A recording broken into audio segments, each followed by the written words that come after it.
Hello everyone, আসসালামু আলাইকুম। So এখানে একটা অর্গানিক মেহেদি আমরা কিভাবে বানিয়ে থাকি সেটার একটা টিউটোরিয়াল ভিডিও। সো এখানে হচ্ছে প্রথমে ১০০ গ্রাম মেহেদি পাউডার নিয়ে নিলাম। এগুলো হচ্ছে তোমরা বিভিন্ন অনলাইন পেজে পেয়ে যাবা।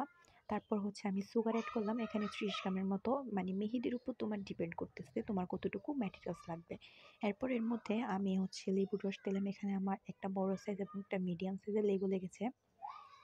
তারপর এগুলাতে একদম ভালোভাবে মিক্স করতে হবে। যখন একটা স্মুথনেস আসবে, স্মুথনেস না মানে মোটামুটি মিক্স করার পর এর মধ্যে হচ্ছে চায়ের লিকার এড করবা। সেটা হচ্ছে চা পাতি, তারপর একটু কফি দিলে এতে কালারটা আরও সুন্দর আসে, কফি পাউডার অ্যান্ড হচ্ছে লবঙ্গ। তো এগুলা দিয়ে একদম ভালো একটা গাঢ় লিকার করার পর দেন এটাকে হচ্ছে এর সাথে মিশিয়ে একদম ভালোভাবে মিক্স করে নিলাম। এরপর হচ্ছে ইউক্যালিপটাস অয়েল দিলাম। এটা হচ্ছে মেহেদির রং গাঢ় করতে সাহায্য করে। এটা মাস্ট বি দিতে হবে। এখানে বিভিন্ন ধরনের অয়েল পাওয়া যায় মেহেদি মেকিংয়ের জন্য। সো এগুলো থেকে আমি এটাকে একটু বেশি প্রেফার করি। যাই হোক।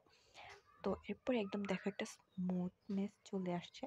এরপর এটাকে হচ্ছে আ মানে কাগজ, মানে এটার মধ্যে যাতে পরে বাতাস না ঢোকে সেজন্য এটাকে ভালোভাবে ঠিক করে মানে একটা জায়গায় রাখবা।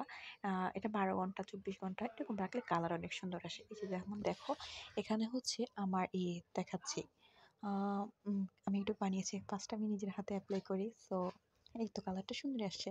তো আশা করি সকলে ভালো, ধন্যবাদ।